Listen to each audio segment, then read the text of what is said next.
mindfulness, what it is, some of the benefits of mindfulness. We're going to be looking at how to apply mindfulness to your day-to-day life, just to show you how simple mindfulness actually is. And then we're going to have a quick look at some of the core components of mindfulness. So, what is mindfulness? You don't get more simpler than this. Mindfulness is a state of awareness without judgments and without attachments. That's simple. Mindfulness is a state of awareness free from judgments and attachments. It really is that easy, I promise. There's no other magical mystical formula. There's no other buts, ands, or maybes. It really is. That's all that mindfulness is. It's a state of being. So how do you get yourself into that state of being? Meditation. And already there I can hear those screeching brakes saying, whoa, hold the phone, I don't know how to do meditation. I don't know how to sit in them funny poses, and I can't get my mind to be quiet. And you know, the guided meditations that their people's voices are just too boring to listen to. And we have all these excuses that come up around meditation. And the interesting thing is that when we understand the difference between meditation, we actually understand and realize that you probably have a meditation practice in place already. You just don't have awareness of it yet. So, what is the difference between meditation and meditating? Meditation is something that you do. That is sitting in a form of lotus pose, maybe having a hand mudra, and you're meditating. Okay, so meditating is something that you do. Meditation is a state of mindful awareness. Mindfulness, meditation, they go hand in hand. Meditation, they're two different things. This was mind-blowing for me. It was one of those little light bulb moments where it's like, this has just changed my entire life. Like, oh my gosh, my life is so much simpler. So understanding that simple concept of meditating is something that you do, and it's something that a lot of people can't actually do, and that's okay. Meditation, on the other hand, is something that most of us already do. We just don't realize that we're doing it. So what other forms of meditation could you possibly be doing? Mindful eating. Are you sitting down to your meals and being aware of what you're putting into your body, why you're putting it into your body, how it tastes, how it smells, its textures, you're really taking in all of that? That's a form of meditation. You're being mindfully aware. Reading a book, painting, drawing, coloring in, gardening, going for a walk, running, cycling, hiking. These are all forms of meditation. Somewhere in that list, I'm very sure there's something there that you do. Maybe you like to hop on your motorcycle and go for a ride for a couple of hours just to, you know, clear your mind and work through some stuff. That's meditation. That's mindfulness right there. You on your motorcycle, free as a bird, sorting your stuff out. You're meditating. Okay, maybe we shouldn't be doing that on our motorcycles. Okay, so make sure that you are being fully mindfully aware of your surroundings when you're doing that. So meditation, you're probably doing it already. Having awareness of that and what your form of meditation is means that you can now start to build and develop an actual mindfulness practice. And so easily as well, because you're already doing it. So we understand what mindfulness is, the difference between meditating and meditation, and we're already probably achieving mindfulness. So how do we actually apply mindfulness? So there's ways to get to our form of meditation and put ourselves in a state of mindfulness. How do we actually apply this mindfulness to our day-to-day lives? Being consciously present. That's a very obvious one, but for a lot of people, they forget that. They forget, they're like, I don't know how to be mindful, and you know, I was so scattered today and I just couldn't get to that state. And well, probably because you were all over the place except in the present. You were probably planning for a couple of weeks down the line, or thinking about something that you'd messed up 2 weeks ago, but your present moment right here, right now, no existence. Like you weren't here. So consciously present of the present moment. If you're not presently aware, you're not mindfully aware. Focus on single tasks. Whew, this was a big one for me. So life-saving. So you wake up in the morning, haven't even switched the kettle on, and already the mind is like, this is your to-do list, and this is your to-do list for tomorrow, and your to-do list for next week, and your to-do list for 2 years time, and you're just like, oh, I just want some coffee, man. Like, can we just like hold the phone? Breathe and bring yourself back to center. And I'm going to touch on that breath in a second. And switch on the kettle. Focus on making your coffee. You probably can't achieve anything else at that hour anyway, other than just making your cup of coffee. So wipe the sleep out your eyes, switch the kettle on, and focus on the task at hand. Don't worry about anything else. Practice mindfulness techniques. Let's touch on that breath. So mindfulness techniques. Breath is the simplest and most beneficial mindfulness practice that you can actually do. So if you haven't found a meditation practice yet, breath work is amazing. And a simple breath technique is 4 times 4. Nice and easy to remember. So when you take an inhale, you inhale to the count of 4. So it's 1, 2, 3, 4.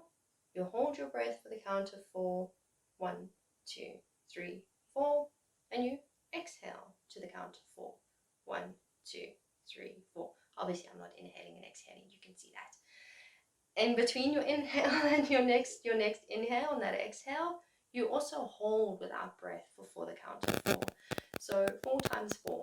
Inhale on the count of 4, exhale the count of 4, and in between the 2 breaths on either side you have for the count of 4. Give it a bash. Pause the video for 1 minute. Try this breathing technique out. Put the video back on and leave a comment and let me know how you feel after the breathing technique. It is so simple, but so beneficial, and it works almost instantly. So straight away, that just lowers the blood pressure, brings the heart rate down, and you're also focusing on a single task. Breathing. You don't get more simpler than breathing, right? It's literally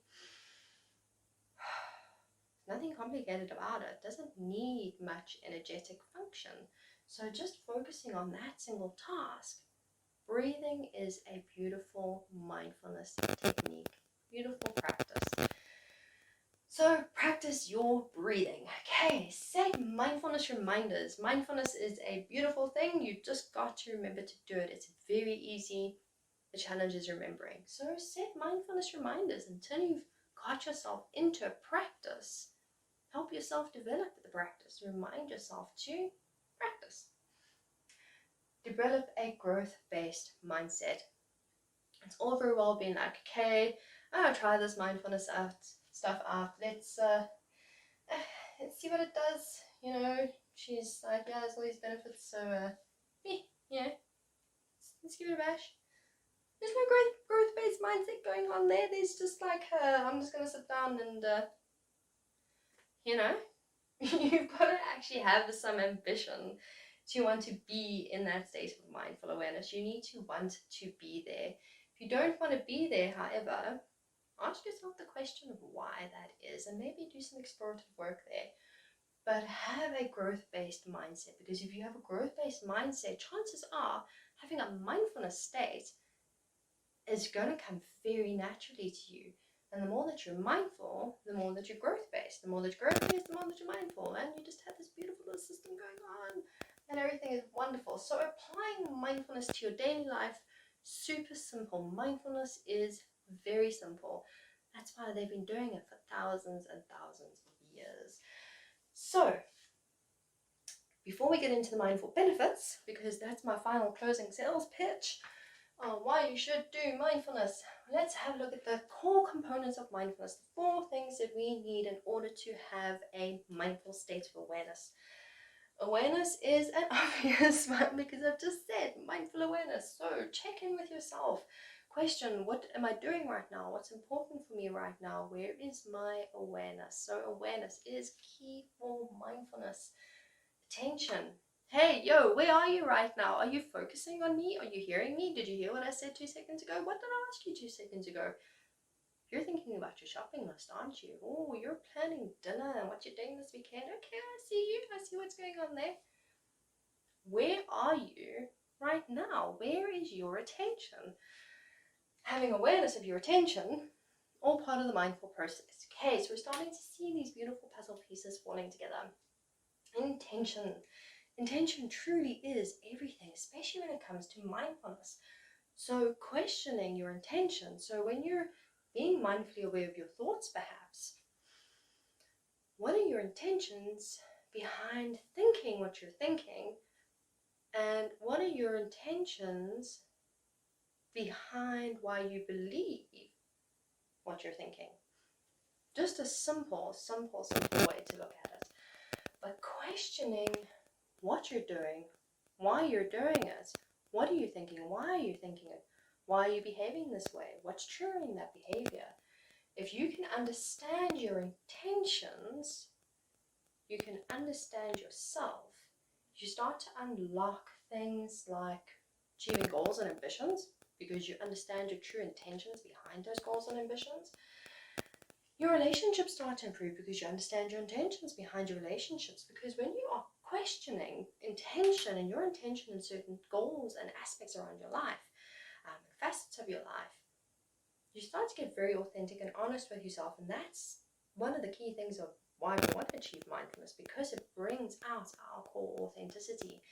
And we're questioning our intention in a relationship and we realize, oh wow, my intentions aren't very good on this one. This is not actually okay, what's happening? How can I change this? How can I be better at this? How can I be more mindfully aware of my relationship? And maybe that's what's going to improve it.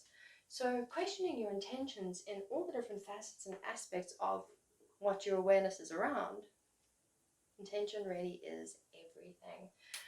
Recognition. Learn to recognize and question. So something the education system really has failed us for generations. I believe we're finally starting to bring it into education systems, and I think that it is amazing. Critical skills and thinking. Learning to question everything. Question why and how and what for and what purpose. They're amazing, expanding questions to ask. And I know that in certain generations we've been taught, you don't question that. It's just, this is how it is.